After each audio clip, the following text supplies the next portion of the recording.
So that's how it happened. We would drive down to Miami, take a plane to Jamaica, and who knows what would happen next. Buddy told us that his friend had gotten the pot from a contact in Negril, a tiny beach resort on the western coast of Jamaica, so that's where we decided to go. We invited Simon, but he wasn't interested in making the trip. Jack and Bobby had been teasing Simon about his stringy hair and mangy beard, and the fact that he didn't like getting high anymore. Shit, he'd probably done more acid in his life than all of the drugs these other guys would ever do. Anyway, whatever the acid has done to him, he seemed to be permanently scarred from it. A few days later, Jack bought a pink 1960 Cadillac Sedan DeVille with a white interior for $300 from a local junkyard. It had 390 cubic inches under the hood and power everything. He said he would fix it up in Onondaga, but he wasn't doing any donuts or 360s anymore. He kept talking about the trip to Jamaica and the pot he was going to buy down there.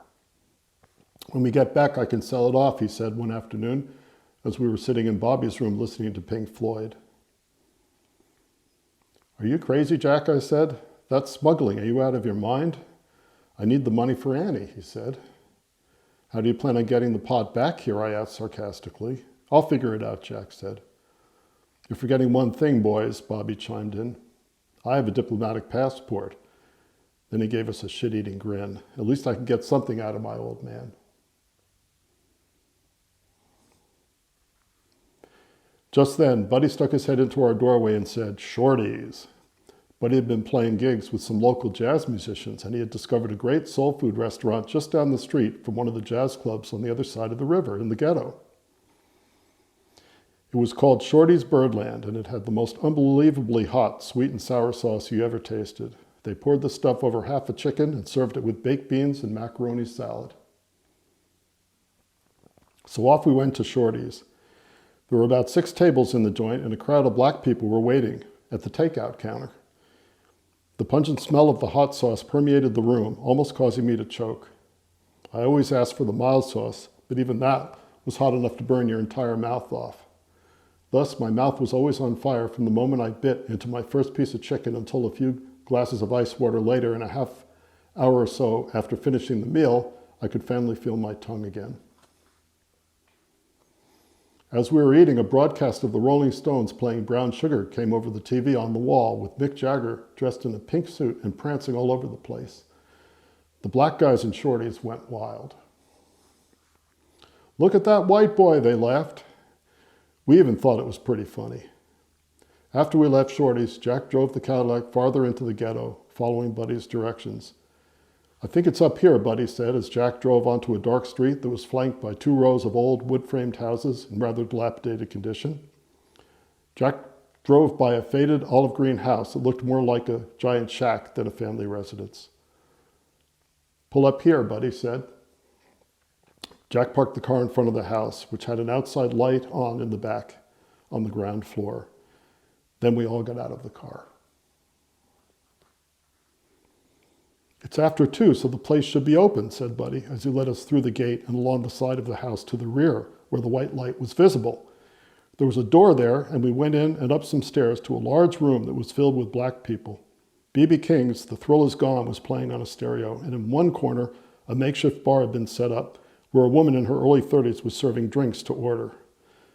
I mingled around talking to people, and after about 15 minutes, Buddy came over, tapped my shoulder, and told me that we were going somewhere. We all went back down the stairs and out the door. Then Buddy led us around to the backyard, at the far end of which was a small cottage with a light on. Inside the cottage there was a room, like a dining room, with a long table. At the end of the table sat a large black man who looked to be in his 50s. There were also a few young black girls scattered around the room. One was sitting on the big man's lap. 2 more were sitting in chairs at the table. Marvin Gaye's "What's Going On" was playing on the stereo. When we came in, the girls, except for the one sitting on the large black man's lap, dispersed to the sides of the room. One leaned against the windowsill, and the other sat on the staircase that went upstairs.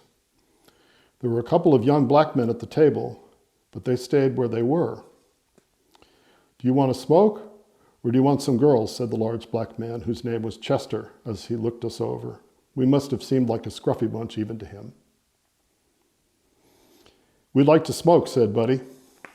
Chester reached into a big tin that was sitting in front of him on the table and took out a good-sized joint, which he lit up and passed to Buddy, who was sitting right next to him.